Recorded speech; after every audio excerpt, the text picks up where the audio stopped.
Hey folks, Danny here. Just a little bit of housekeeping before we start the show. First of all, I hope you're all doing okay. It's a kind of a crazy world out there at the moment, but I'm hopeful that you're doing okay and wishing you the best from my home here in Oakland, California.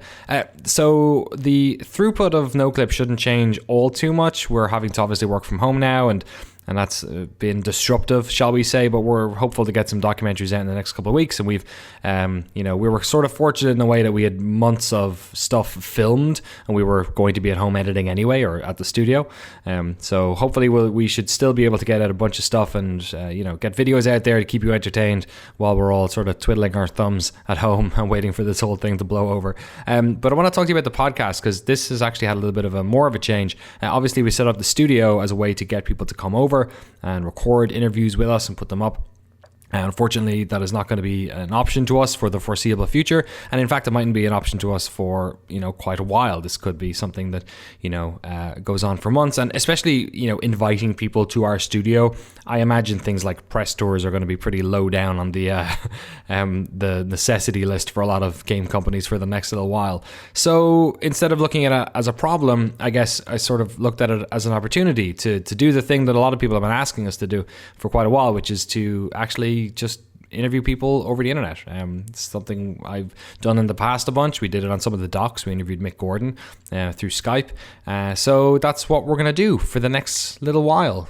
However this little while is. It might be a long while. Who knows? We're going to interview people who have been on Noclip documentaries in the past, sort of a way to get you to reconnect with them. You probably know a bunch of these people already, a way for us to sort of catch up on them and see how they're doing and sort of follow up on some of the stories. And every once in a while, then we'll do our sort of regular community check-in. I'm going to get Jeremy on and Frank on, and we'll sort of talk shop and stuff like that. But for the developer interview section of Noclip, I guess, we're going to be doing this thing. I'm not really sure what to call it, like Friends of Noclip or Noclip check-ins, or I don't know, maybe it's just a podcast. But I'm delighted for this first episode to bring back somebody who almost 2 years to the day we launched the documentary about this game, about Warframe, and Rebb Ford, who does a bunch of jobs over at DE Digital Extremes, was one of the key interviews that we had during that documentary. So without further ado, I present to you the conversation that I had with Rebecca earlier today. And just so you know, we're recording webcams too. So if you're listening to this, there's actually one thing she brings up that's visual, so apologies for that. But if you're watching on YouTube, we're going to do our best to make sure that everyone's got webcams and stuff. A little bit of a apology as well in terms of the microphone quality, like what you're hearing right now. It's usually a bit better because we have a mixing desk with compressors and stuff and all that. And also the webcam quality obviously isn't the same as Jeremy filming it. We'll get there. It's just at the moment it's a bit of a what do we say, rubber band and duct tape kind of set up here at the moment back home. I kind of dragged as much stuff out of the studio as I could.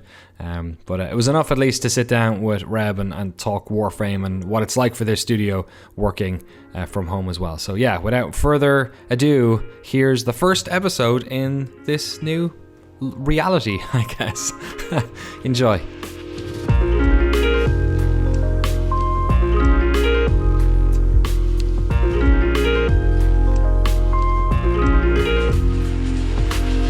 Hello and welcome to the Noclip Podcast. I should call it Podcast. Paddy's Day was on like last week, I think. So yeah, let's call it the Podcast this week. I'm joined by Rebecca Ford, Rebb Ford, Space Mom herself from Digital Extremes. Rebb, thank you so much for joining us today. How is your at-home experience treating you so far? I mean, this is surreal. It's like last time we talked, it was in person. The world was a very different place. And now you and I are catching up on a podcast with a lot of different things going on in our lives, I'm sure.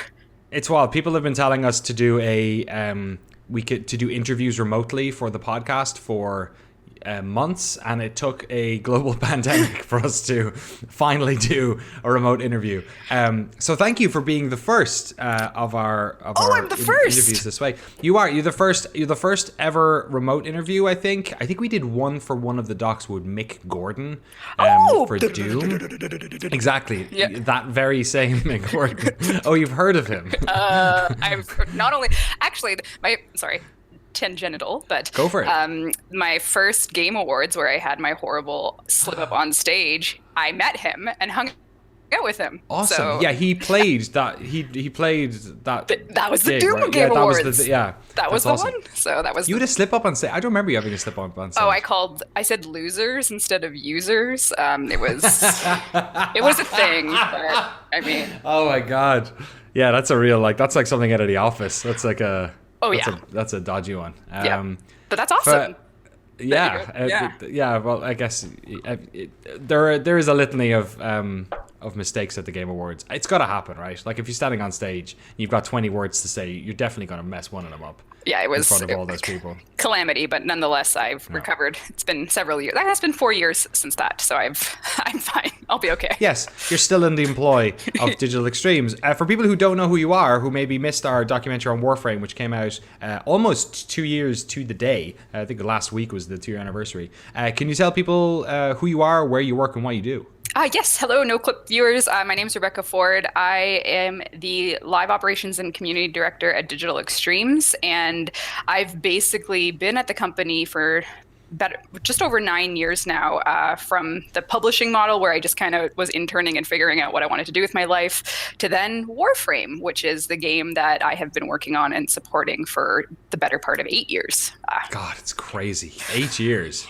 Yeah, we started working on it in about March 2012. So this is really an 8-year anniversary of my own with Warframe. Right, yeah. Do they have anything in DE for the 10-year anniversary? Did they give you a big plaque or a... I better start making something up next year for 10 because I think, that's gonna be a big one. There's a few old heads there as well, right? The company's been around for quite a while. Like we did our documentary, we talked about all the way back from Unreal Tournament 99 and before that even. Like it was founded in 93, so it's 27 years old. It's crazy. Yeah, so there's a lot of extremely tenured staff there that have been through essentially, you could argue, like the mainstream life cycle of games. They've been there since from shareware 1993 to here we are. Yeah, work for hire to then having a massive in-house success with Warframe, which I mean keeps going from strength to strength. Since we last talked, I had to jot down all the stuff that has happened since. The two biggest beats, I guess, were you had Fortuna later on that year after we interviewed you, and then I guess Empyrean came out in, was it December of last year? December 12th on the Game Awards. We were like, we're going live. Yeah, we did the whole hey, by the way, we're live thing, and then it's we're still supporting it. We have a lot of fixes and changes for it, so that launched, I guess just under 4 months ago. So a lot has happened. Because the game wasn't big enough that you just decided to sit in and put in a bunch of space combat. We just go with, we go with plans that feel fun, and then we work on them until we release them, and then it's just a nonstop cycle of, add more, change more, add less, revise. And actually, today, literally 2 hours ago, March 24th, we just updated a PC for the first time this year with major new content. So we're 2 hours into that. So we'll see how that goes. I know we're fixing crashes right now, but we'll see. Has the team grown much since the last time we talked to you? Because I imagine the more you add to this game, the more you need to upkeep on it, just in terms of systems even, let alone the amount of players you have. But has there been much of a scaling up in staff since we talked 2 years ago? There's been nothing aggressive that I can be we've doubled, nothing like that. Oh, my computer just went black. Okay, note to self, I have to move my mouse every 10 seconds. every 10 minutes, actually. So there hasn't been an aggressive growth. It's been pretty stable, and then we add specialties as we need them. So I think, our support team has grown for customer support, and generally speaking, our dev team is actively trying to grow, but not all of those growth spots have been filled. I think we have the most job postings online that I can remember in quite some time right now. But that's just a consequence of, we just need more devs. But that's been crazy. Yeah, what's it like? Because you're based in London, Ontario. So what's the biggest the biggest city to you is? Toronto. We're quite close to Toronto. It's like a 2 hour drive. So right. But Yeah, is it difficult to get people, like, is it one of those things where it's hard to get people to come out, like, if you're, in terms of employing, like, to get people to make that move? Because, like, 2 hours is kind of, like, it's close enough, but it's almost, like, too close. Yeah, it's too close. It's right there, right? Yeah, because you could live in Toronto, one of the, like, I've traveled quite a bit in my time, and Toronto just remains one of the most spectacular cities to me. I mean, you got the Raptors there, which immediately is like, oh, I would like it's definitely, London is becoming a bit more desirable just because of the affordability versus somewhere like Toronto. Right. The lifestyle differences are colossal. Like the difference between what you could afford in London versus Toronto is, you know, if you are looking to do that, it is quite noticeable. But I think Toronto just has a lot of really talented studios as well. So it is always a choice for a game developer. Do they go to London or do they go to Toronto? And it is one that we just get to see made every interview, I'm sure, for if our HR team had to say anything. But yeah, it's we're close to the big cities. Right. Is there much in terms of churn in that respect? Like, it seems to me like the type of place where I imagine if you've decided to have that lifestyle and work at a live game, you're probably going to stick around longer than you would if you were, you know, getting burnt out at a bigger studio somewhere or something. Yeah, I think every case is different, but it's honestly like, if you asked me that 4 years ago, I would have been like, not enough people know Warframe to know if they're in for the development of it. But now, because we're, again, in some, depending on when you plant your flag, we're almost 8 years into development, having people join the team at different skill levels, different knowledge levels of Warframe is kind of becoming more and more important. But ultimately, I only hire for very specific departments. But the general company and everything, it comes down to, you know, like, what do we need right now? How much pre-existing Warframe knowledge is necessary, and then is London going to be a desirable city? And often it is for families. It's a very family-friendly city. Yes, I imagine. It was cool. I was there with my wife when she was pregnant at the time, I think. Yeah. And we were, you know, because we were looking at moving and we weren't necessarily considering moving to London, but we had that brain, you know, where you're like assessing a place, and it seemed to be the type of place where you could live like in a home with a garden downtown, like, basically. Yes, like, that is the case, and right. It certainly offers that in a way that other major Canadian cities don't, and. Right. I think I do the same thing whenever I travel. I'm like, what would it take to buy a house or an apartment here? And every time I'm like, oh, this is why roommates and, you know, everything. London is very much on the lower end, but as with everything, people are saying it's becoming less and less affordable. So it remains to be seen what the 5-year future for families settling in London is versus, the next big city. Yeah. It's impossible to have conversations these days without bringing up COVID-19. So let's just kind of get this bit out of the way, maybe. We're both sitting here at the moment in our homes, chatting. What's the story at DE? Have you guys closed up shop? Are most people working from home or not? Or I think virtually within 2 days we made the decision to shut down and go home. It was It was 2 weeks ago, so I remember it vividly. It was basically sitting on the couch. We were dev streaming, and before the dev stream, we kind of had the situation of saying there's a very good chance that the next time we see our players in our studio could be months from now, depending on how this goes. And the operations team, the IT team, our admin team, within 2 days got everyone in a position where they knew they had to work from home. Here's what you needed to do it. If you need to bring your towers home, your monitors, we have a pretty good inventory system. So just mark off what you need, tell your manager, and we'll just document who has what, where, what did you have to add on to be able to function from home. And Monday of last week was our first full company work from home day. So now we're on Tuesday of the following week. So this is our 7th business day operating on full remote employees, and we just launched our biggest update of the year. So it's crazy. We'll see how it goes. So far, a lot of FaceTime on such a webcam device, and the most, the deepest part of me knows that we are extremely fortunate to be able to work remotely so quickly. This is we're a software company. We make a software service. There's nothing physical to what we do. And for that, I'm extremely grateful because A, we can give people distractions in this insanity. And B, I would say of my close non-work related friends, half of them are going through extremely difficult, do I even have a job conversations. And it's just, that's the world we live in today. Yeah, it's totally wild. It's yeah, I feel there's like almost like a sort of a guilt associated with it. I feel like in a way. Especially, I think I'm feeling it strongly as well. Just the nature of our work being like funded by people's expendable income as well. Where you're like, boy, we were going to do a funding push next month because we haven't done one in a year and a half, and it's like no way, no way. Like, how do you ask anyone for anything? And we have so many people who work with us who are contractors whose other gigs have basically totally dried up at this stage. So there's a lot of like figuring out where money's going to go to make sure everyone is taken care of. You know, it's wild.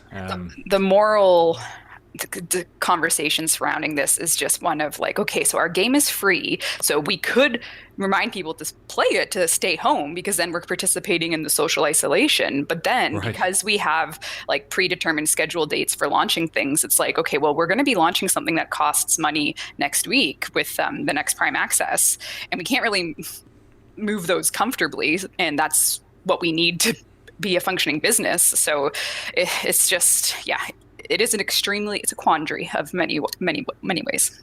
Yeah. Did you lose me again? We're back. Okay, awesome. Just so people know as well, like Digital Extreme's not a small company. What's your head count? It's like 120 or something? Or? We're actually closer to 350 now. Oh, really? Oh my God. I had no idea. Yeah, so we're in the 350 range. That includes remote workers that were already remote. We have a group in our California office that help with marketing and publishing.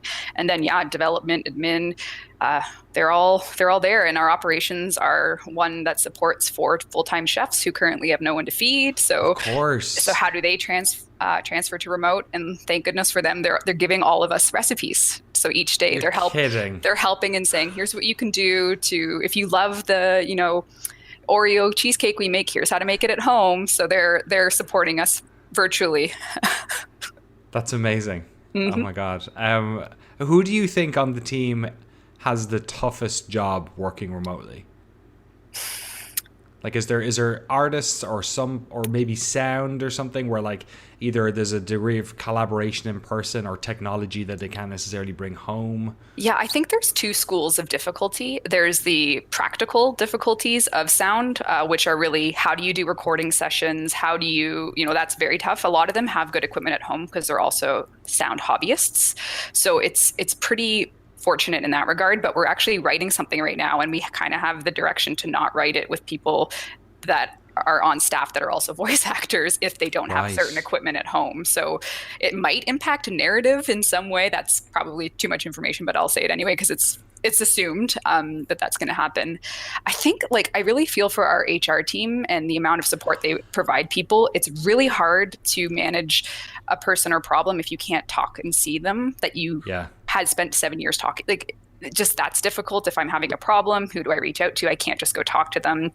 Everyone's adapting to that, but I mean, actually, practically speaking, it's hard to say the absolute most. I mean, animation's going to have trouble with mocap because they don't have a mocap studio anymore. Right. Yeah. So in terms of actual objective disciplines, like the lack of mocap will interrupt whatever they were planning on mocapping over the next 2 months.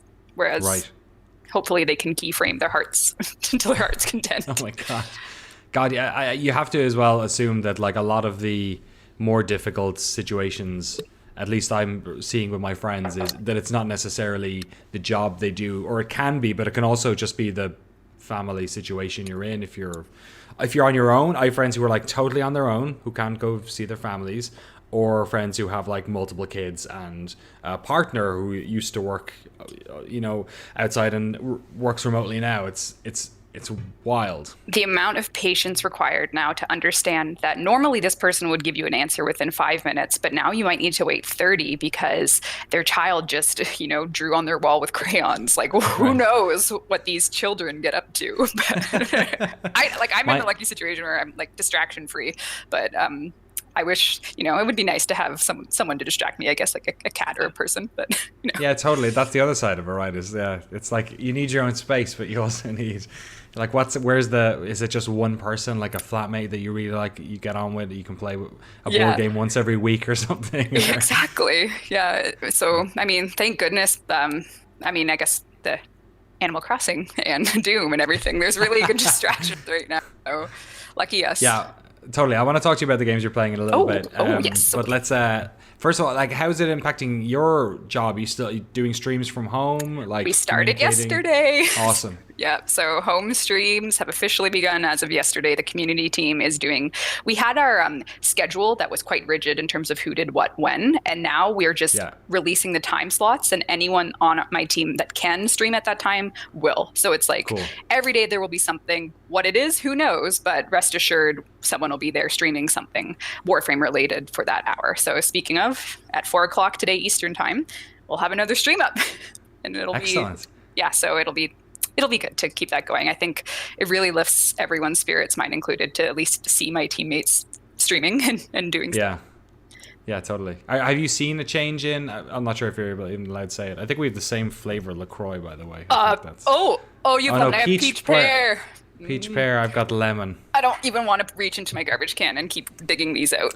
It's bad. I did my 1 week shop yesterday, and LaCroix was a tough one to go for because it takes up a lot of space in the thing, and I was doing it for my in-laws as well because my mother-in-law is like a little bit susceptible. She has a lung condition, so they're just kind of locked down for the moment. So it was like no watermelons, they're too big. Bottles of Diet Coke, it's tough. But we went for LaCroix and some White Claw, of course, because Oh Lord, I had my first White Claw the other weekend. Don't want to talk about it. Anyway. Yeah, it goes down too easy. So the other big shift, I guess, that you all had to make was TennoCon this year. That has been colossal. That's crazy. So was it? It's usually in like June, right, or July? Is it? It's the first. It's this year. It's July 11th because we didn't want it to happen on 4th of July. Okay. And yeah, we just made the call on. Actually, I think we literally just announced this on the 13th of March is when we made the call. So March 13th, we said, "I bet it gets worse after today," and look where we are now. You can't charge people for airfare and hotels.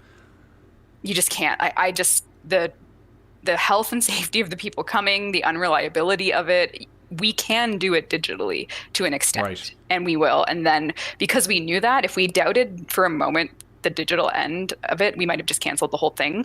But we knew we could do it digitally, and that was sort of the commitment we made that day, March 13th, to cancel the physical component. If people laugh at us on July 11th, whatever, it couldn't have gone any other way, especially looking at where the world is now.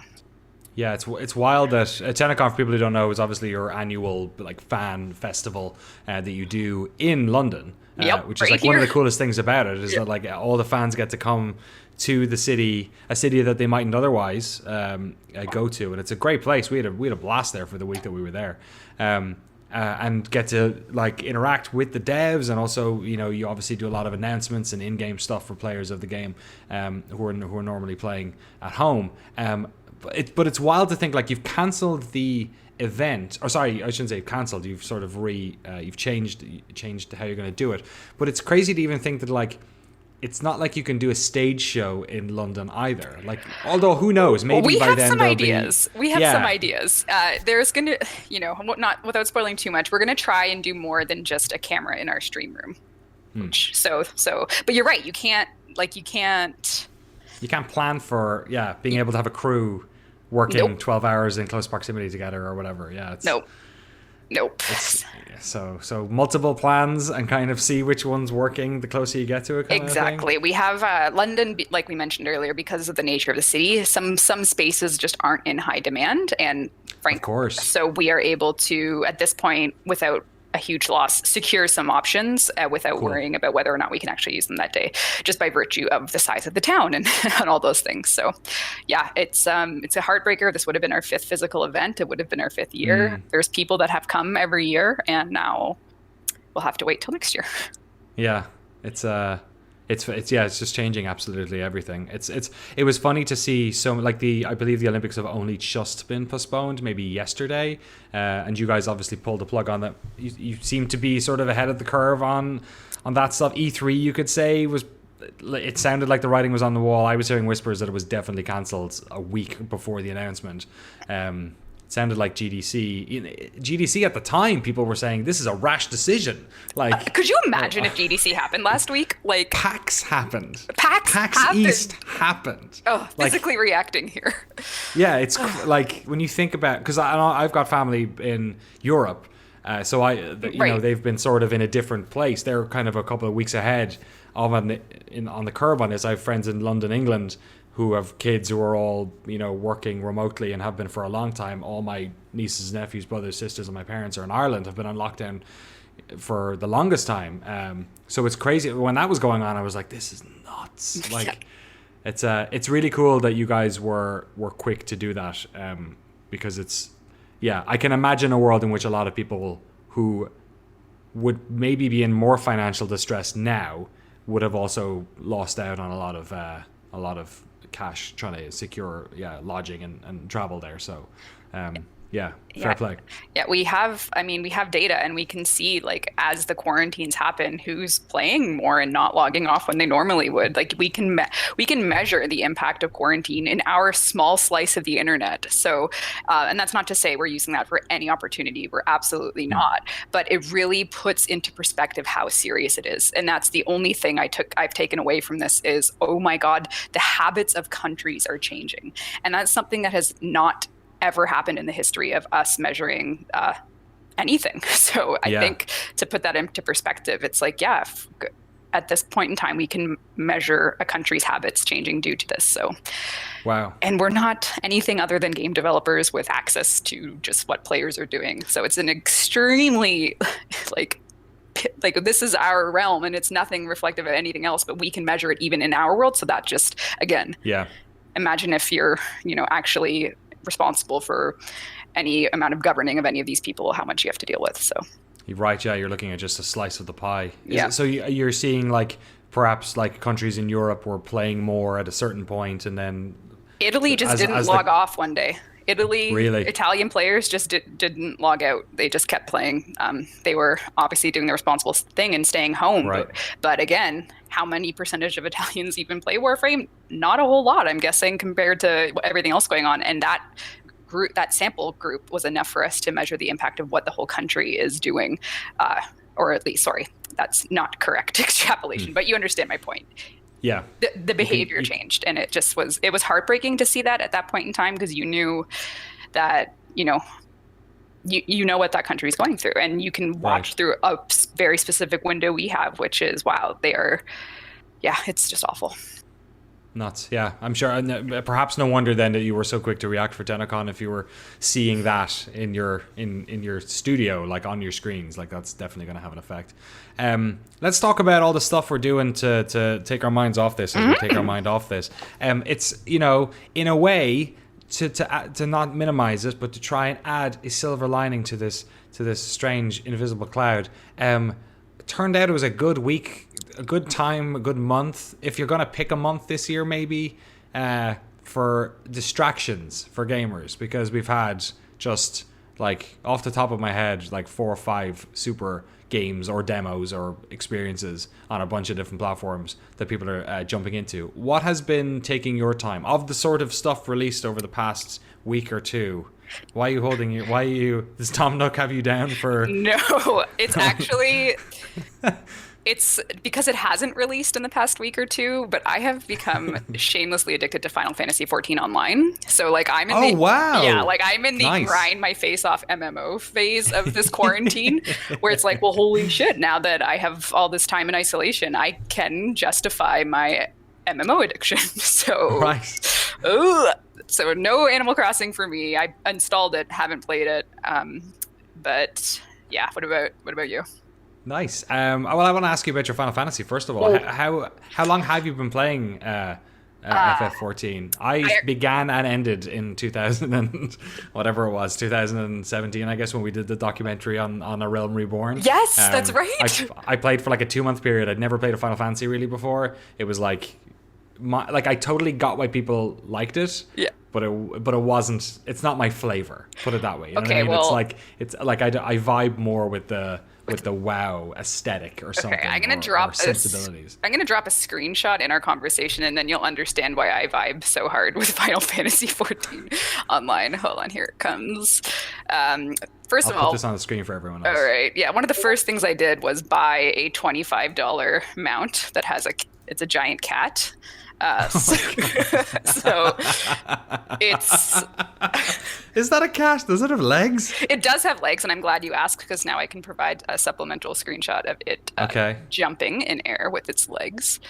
Yeah, so this, I mean, and also full disclosure, I play Warframe every day because I'm also obsessed. But I found, my god! Yeah, so its poor knees. This cat is going to have arthritis. Look at the size. And also, like, just to say nothing of whatever this strange pixie. Sorry, if you're listening to the audio version of this podcast, it's a very rotund cat. It looks like the type of thing you get from like a little like a toy machine in Japan, like a little ball machine thing. Get it out, like one of those. I agree fully. And then that's yeah. So that's beautiful. That's been my quarantine game, other than Warframe, which I have been playing. I played like 30 hours are just our test build preparing for this update, and I'm like, oh right, I have to play this again when it's live. I should stop playing the test build, but I couldn't because I was like, I really want to anyway. So that's been, now I have to like live in two worlds for Warframe for the excellent update. So but yeah, I mean, yeah, it's Final Fantasy. Yeah, it's funny. Did you end up playing a game that is another game that you can sort of live in and chip away at, like in various different ways? Maybe it speaks to the different types of gameplay you can enjoy in both games, that you can sort of like have your up moments and down moments or whatever. You asked what I've been playing. I've been very fortunate to be on sort of embargo early access for lots of stuff, so I've been totally out of step with everyone else. So I got Doom Eternal last week. I saw you tweeting about it. Didn't want to. It's good. It's real good. It's funny. It's been really fun watching people's reactions to it, because I think a lot of people it's way more video gamey, and it's more challenging. I wouldn't say it's harder. It asks more of the player. You can't just super shotgun your way through the game like you could in 2016. Oh yeah. But I think it's just technology wise as well. The art design is completely bananas, and the scale of the places you're fighting in is just like, they just ratcheted it up to like 12 or 13. I am so excited. I think that'll probably be an April game for me, but holy shit. I mean, people have been great to not like, I don't want to say spoil, because that's not really a spoily game, but it's like people have been great to just hype it up without like taking away the visual awe by like posting the best screenshot or something. It's just been like a reaction thread, which has been awesome. So you got to enjoy the demon slaying well before us all. Well, I had to clear up time because the other game I had before embargo was Half-Life Alyx. So yeah, I know. So I've been playing that. I'm currently on my second playthrough, which I'm doing on my own YouTube channel, my personal one. I'm posting like a daily, like the next chapter. I'm doing a chapter by chapter for everyone, because there's a lot of people who don't have VR, I guess, out there who probably want to watch it. But yeah, I'm like Half-Life is my game. Like, you know, Half-Life is my. What's your JoJo's Bizarre Adventure or whatever? That's like my Half-Life. Yeah. Well, I mean, like, this is the announcement and release of that game has happened so fast that I can't think of any. It's like you're playing it, like you're literally playing a Half-Life game that's new for the first time in what? I don't even want, you would know how many 13 years. Almost 30. Yeah. 2007 December, November, I think it was, when episode 2 came out. Yeah. And it's like, and it is straight up like, it's not. I won't get into spoilers or talk about anything, but it's a long game. It's like, it took me 11 hours to complete it first time around, so it's not some like VR Like little snapshot of experience. No, and it's a single player. It's a linear, like chapter by chapter, the same as Half-Life. It's one. There's a day-night cycle as you're playing the game. You go from it's like those games have always been like road trips in a way, where you start in one and you go, and it's one of those. And the writing is super, and the combat and it's the best, like most polished VR experience I've ever played. But by the time you've like the first couple of hours of it felt to me like, oh, this is a really polished Half-Life virtual reality game, like, and that's good enough. And then by the end of it, I was like, oh no, this is like, for all intents and purposes, this is the next Half-Life game. Like, I guess it wouldn't be Half-Life 3 and it wouldn't be Episode 3, but it's also not, it's not a side thing either. It's like its own thing, but it definitely is like, the way I think about it now is Half-Life 1, Half-Life 2, and Half-Life Alyx. Like, it feels like, and it's almost the same length as Half-Life 1 is like 13 hours long or 12 hours long, so it's pretty close. Half-Life 2 is about 15, so it feels like those. It feels more like those than the episodes, because the episodes were 5 hours, and I think it was 6 for episode 1 and 5 for episode 2. Episode 2 was pretty short. So yeah, you've approached, it's a full Half-Life, like, yeah, I was Half-Life game. Me and Greg, so I did the Greg Miller over Kind of Funny got me the code.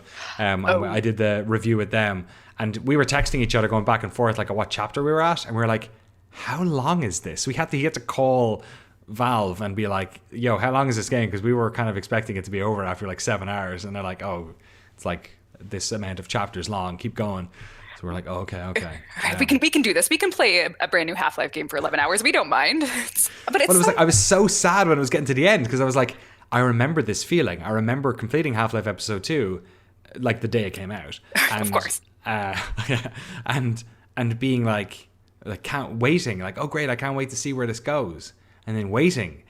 And then turning into an old man. And now you have children, and now you've traveled the world. Like, honestly, not that this would happen, but I mean, a lot of Warframe players have been waiting like 2 years for the new war. So it's our Half-Life 3, but we're starting it. It's in progress as of, well, more than as of today. But the waiting feeling, and yeah, I mean, I actually can't think of the last time no, I can, but I don't know what Are you a big Final Fantasy fan, or like was 7 Remake one that you're looking forward to? Because that demo came out, people seem to be into that as well. I am going to play the absolute crap out of Final Fantasy VII Remake. I have no nostalgia for the original, so I'm coming in more on like the, oh yeah, my cousins played that and wouldn't let me play kind of version of that, But I am definitely excited for it now. I will appreciate it a lot now, I think, than I did when I was 7 when the original came out, and my cousins played it and didn't let me play.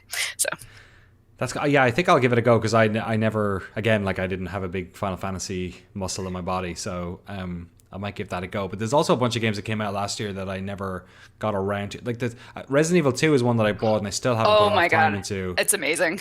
RE2 remake was, that was good. Terrifying. And 3 is coming out, is it this year? Yes. It's because that demo went up as well, and people seem to be into that. Yeah, it's soon. It's not, but I was just remembering, because I was doing the VR stuff, that I also never played Resident Evil 7. Oh, you never played the VR 7 or? No. Oh. Yeah, is it? Yeah, VR 7. Isn't it 7 is a VR one, isn't it? It has the option to be, yeah. I played so you don't have to do it. Okay. No, it doesn't have to. Like, we have the PSVR, so that's my only VR access. So that support, like, Resident Evil 7 VR was a thing, and I did like probably 45 seconds before I got too scared, because I'm not a horror game person, so it was not something I could do. But Resident Evil 7 as a game was awesome. VR terrifying, but I think I have a feeling that I'll be freaked out by it. Maybe I'm emboldened by it. There's a couple of scary sequences in Half-Life, Alyx. But there's one level that is basically it's almost like there is a Nemesis style antagonist in it almost. It's like it is one of the, it's like terrifying, but it's also maybe the best level I've played in an FPS in like a decade. It's an all-time classic. It's like when people get to it, like I feel like today is the day that a lot of players will actually get to that level, and it's like people are going to be talking about this level forever. If we ever get to do a documentary with Valve on this This one, is the one. My I would do a whole thing about this one level. Then they're playing right now, so they're kind of keeping me posted on what's going on. Like, yeah, I'm in quarantine right now, so might as well just go to another world. I got Half-Life Alex going, and I'm like, all right. Oh man, so that's awesome. I'll hear about it soon, I'm sure. From one infested dystopia to another. Exactly. There's one or two more things I wanted to. I have a question here that's about this, which is why I brought it up. Christopher J. Riley asked, "Have you played Animal Crossing New Horizons?" Oh, sorry, that's what they were asking. Have you played New Horizons? Are you an Animal Crossing fan? Because I've downloaded it and I'm going to play it mostly so I can like have a little game with my nieces because they're playing it over in Ireland. But have you historically played Animal Crossing games? Because I've never really played one before. So I'm just going to repeat your answer. I've downloaded it. I've never really played one, but I have a couple of friends that are enjoying it, so I'm going to play with them. So that's me. That's my package deal with Animal Crossing is, I mean, like, never played the originals. I had the DS one that I probably played for 30 minutes before I moved on to Fire Emblem, and then so it's a new me. I'm a new person. Maybe I'll have time to sink into it, but we'll see. Awesome. Do you mind if I jump into a couple of questions we got sent over? Let's do it.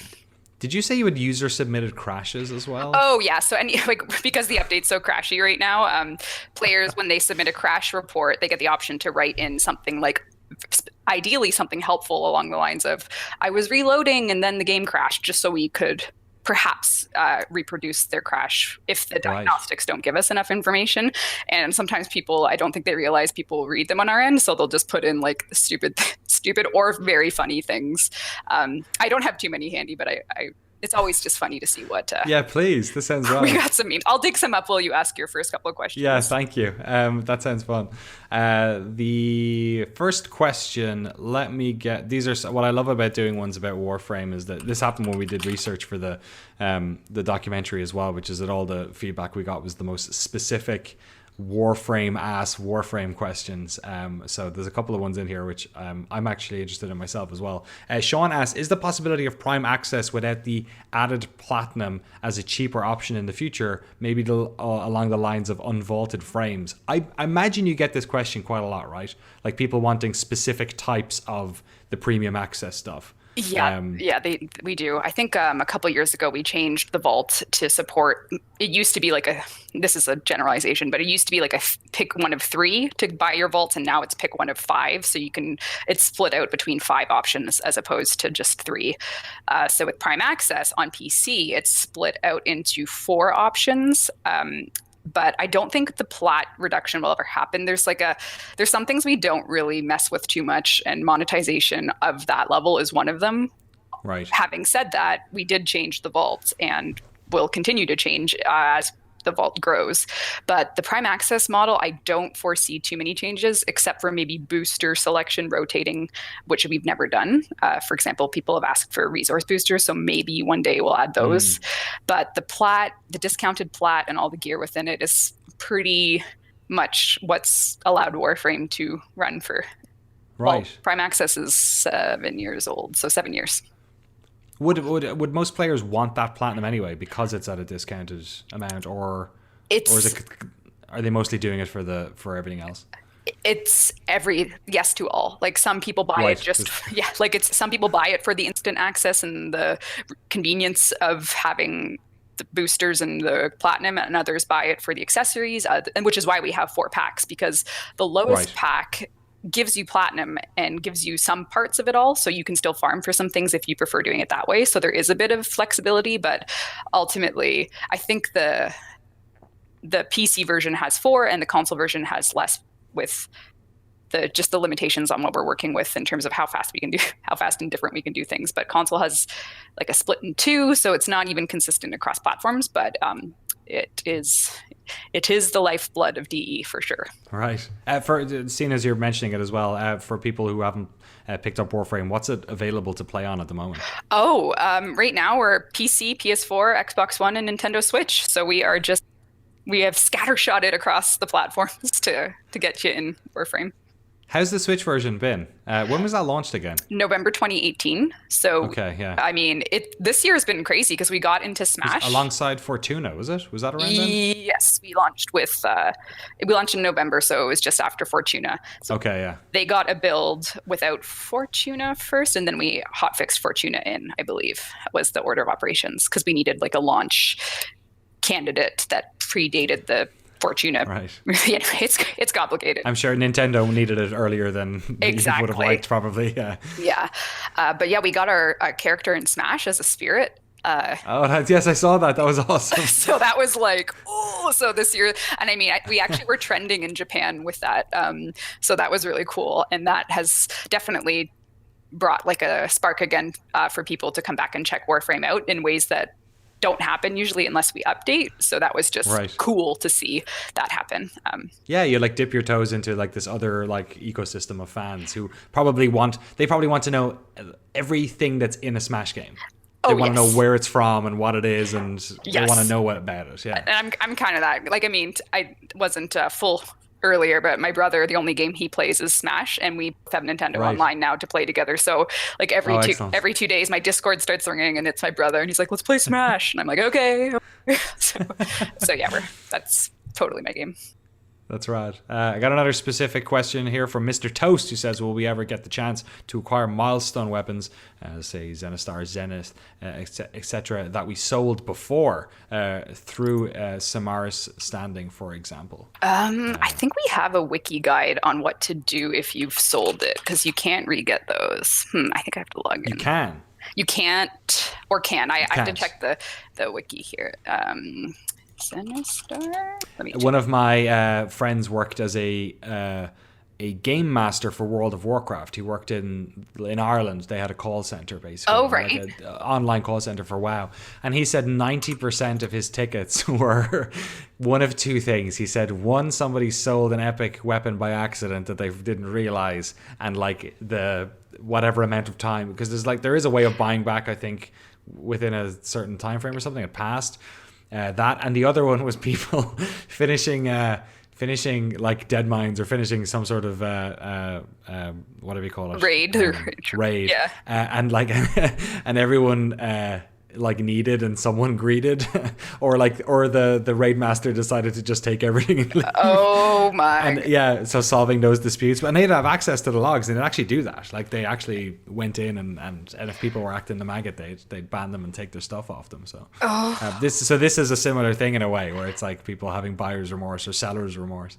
It's definitely something that I know we've solved in some way, but I can't for the life of me bring up the memory of what we've done. I don't want to say go to support if you've sold it, but really, I know they have a limit on how long they can actually say, yeah, okay, you sold that. It's been 2 months. We'll give it back to you. There is a window. Yeah. Some things we literally don't let you sell, and I thought we made that one of them. I know quest specific gear. A lot of it is unsellable, like one-time quest things. But yeah, I mean, try your luck in support right now. But there won't be a buy. Oh, I guess there could be. There could be a user controlled solution, but I don't think it's in progress right now. So that's just a very nebulous way of saying maybe contact support, because I can't for the life of me remember because there's nothing in check out the FAQ. Yeah. A nice one. Awesome. Yeah, do you have any of those crash reports?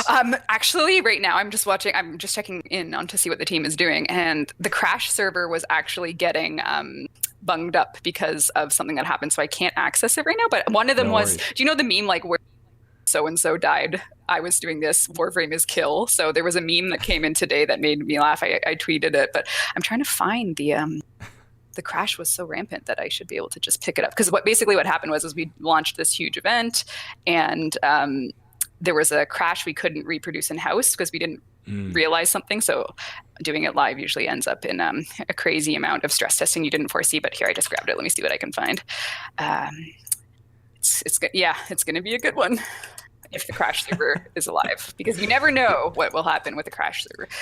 They cleared it out because we fixed the issue. So got it. Yeah. So no more reports. So everything's fixed. Everything's fixed. If I don't see reports, it's fixed. Yeah, we get the only equivalent we have on Noclip is our patron, when you take away your patronage, they basically give you like a 5 button thing of like why, just generally like what's the reason you've done it, and then there also is a form that you can fill in if you want to like say something in particular. 99% of them are either I was only going to do it for a certain amount of time, or I've hit a financial reasons, or there's a change in my financial life and all that sort of stuff. And I rarely go in there. I go in there maybe once every 6 months just to make sure that people aren't leaving because they hate us or something. You bastards. Yeah, which happens every now and again. People are like, oh my god, I saw you're too liberal or something. Like, I saw you tweet about something. It's like, well, we didn't put it in the doc. Well, I don't know, sometimes we do. The art and the artist, my friend. I know, yeah, interchangeable, or it's weird, but 99, like, whenever people comment, it's usually like financial reason, and then you go to the comment and it's like they just graduated, or they're having a baby, or they bought a house. It's always like happy, really nice things, and you're like, oh great, yeah, go for it. You're like, yeah, you helped fund it for a while. Like, I'm super happy for you. Like, it's always like, yeah, just really sweet messages. Like, now I'm saving up for an engagement ring or something. It's like, yeah. I wish I had, cool. like, I'm not sad that they crash. I'm very happy they fixed the crash, but ultimately that means we are being deprived of comic gold, my friend. Actually, maybe there's another one. They couldn't have fixed every crash in 2 hours, so I'd like to think, aha, here we go.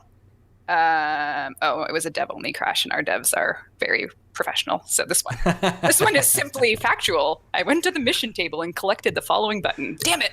There's nothing funny about that. But thank you for doing a podcast during a normal work day. I mean, our team is amazing. We launched it before the podcast. The hot fixes was going to happen no matter what, so we are in a good spot. The only thing I missed out on is someone tried to send me a video call of their dog, and by all means, I'll hold you accountable for that. Yeah, sorry about that. It's not like there's millions of dog videos at your fingertips right now. What does the next couple of weeks look like for you guys then? Like, what's the plan? Are you doing a lot of work sort of thinking towards TennoCon?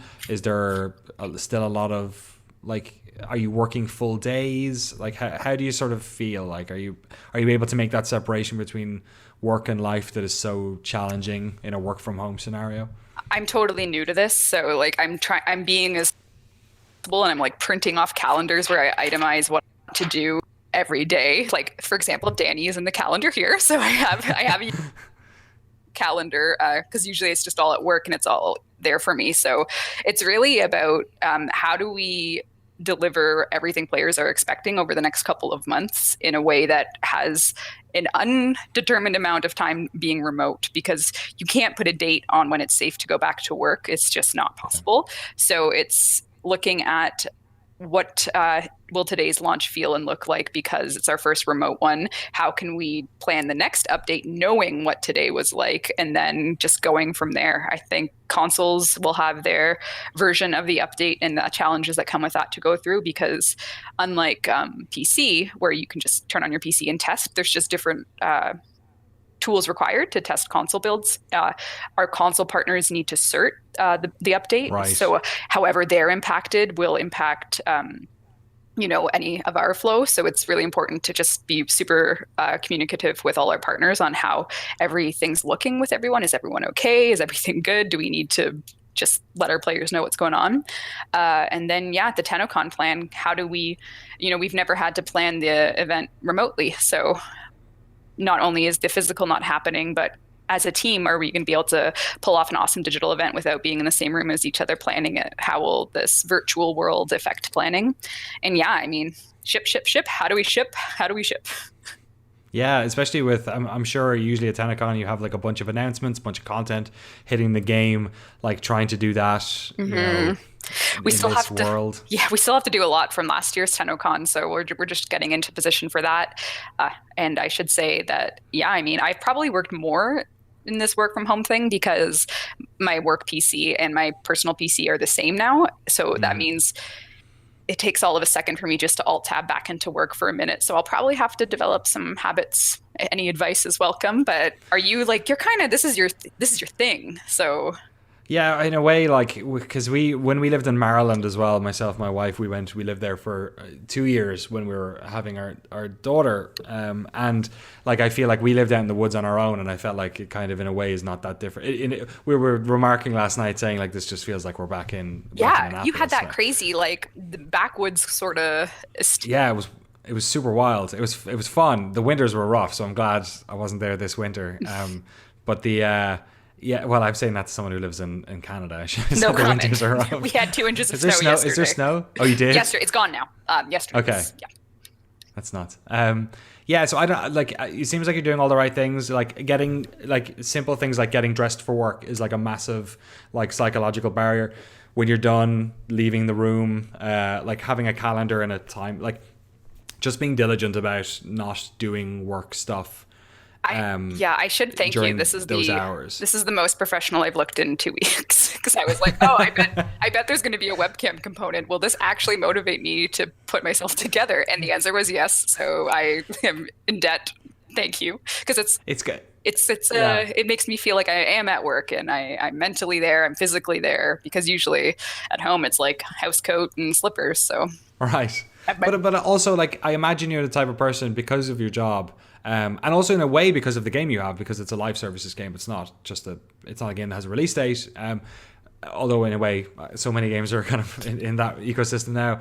But I'm sure you're always thinking about work a bit. Like when you're sitting down at dinner, you're probably when you're on the bus home, that type of thing. I bet you're always thinking about work anyway. So in a way, I imagine a lot of this stuff is probably just the mental gymnastics that you've already had to get used to. There's just like a physical component. Yeah, it's all physical. The mental commitment has already been there. I was actually on one of our Warframe partners. I was talking to them on the weekend, and we were talking about Warframe, of course. And I kind of said, and then after I kind of shuddered, I was like, yeah, I haven't really unplugged from work in like 8 years. And now I'm like, oh, wow, wow, it's kind of true. Like even on vacation, I'll do something and I'll get reminded of work somehow. And it's not bad. It's just now that work and home are physically the same, we'll see. It's going to be an interesting couple of bits, and our team's super supportive of each other in these times. And there's a lot of, just camaraderie, which is what you want in the world shifting, paradigm shifting way we operate.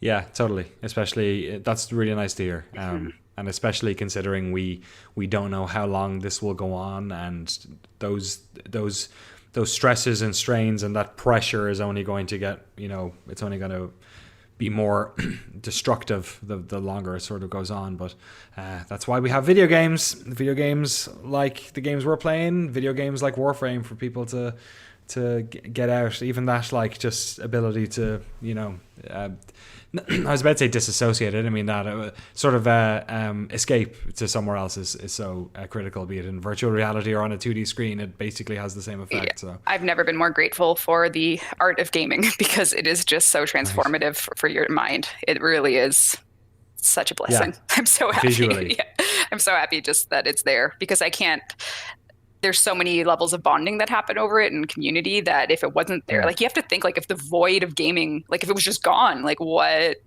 would we be doing right now? I mean, probably reading more books, but you can do both. I read and play games at the same time. Not same time. At the same time. That's amazing. Same day. Maybe. Well, I mean, depends what game you're playing, I guess. One of those cool Japanese romance novel games. Games. Yeah, let's play some Hatoful Boyfriend. Let's do it. Oh, yes, there you go. It's been a couple of years since I've played that pigeon dating simulator. Okay, let's let you get back to work. Rebb, thank you so much for checking in. An absolute pleasure to talk as ever. Where can people catch you on them social medias? Yeah. Where can they check out Warframe stuff? Definitely check out Warframe stuff. We're going to be having wild streams of just home craziness and Warframe fun. So just play Warframe, twitch.tv/Warframe. The whole community team will be around. I'd love to have you there. So we'll see you. Awesome. And thanks to you for listening to the podcast or watching the podcast. If you didn't know, these are all available to watch on youtube.com/Noclip Podcast as well. We're going to be doing more of these check-ins with some of our favorite folks we interviewed over the past 3.5 years here on Noclip. And we're also going to be doing our regular sort of check-ins with, I guess, Jeremy. I'm not sure if he has a camera at home, but he's a cameraman who may not. I'm sure his MacBook has a camera on it. We'll try and check in with him, with Frank as well, and we'll do the sort of regular community episodes we do as well, and of course there'll still be Patreon exclusive ones as ever. So if you have any questions, podcast@noclip.video, send them in. We hope you're all doing all right out in that world. Business as usual as much as possible from a Noclip perspective. We've a bunch of documentaries coming out over the next couple of weeks. Some of it's been staggered because it's just going to take longer to get a lot of stuff done with the reality of the world we have now. And one of the cool things that's happened is we've decided to turn our series or our documentary on the Outer Worlds into a series instead, because there was so much good stuff in there, and we realized we could sort of stretch a lot of the releases out as well. So the first one will hopefully be up in the next week, and it's all about the design of the characters in that game and companions. So something to look forward to. If you want to check out my series on Half-Life Alyx as well, it's on youtube.com/DanielDwyer. Thanks so much for spending an hour with us. We hope you're doing all right, and we'll see you next time on the podcast. Take care.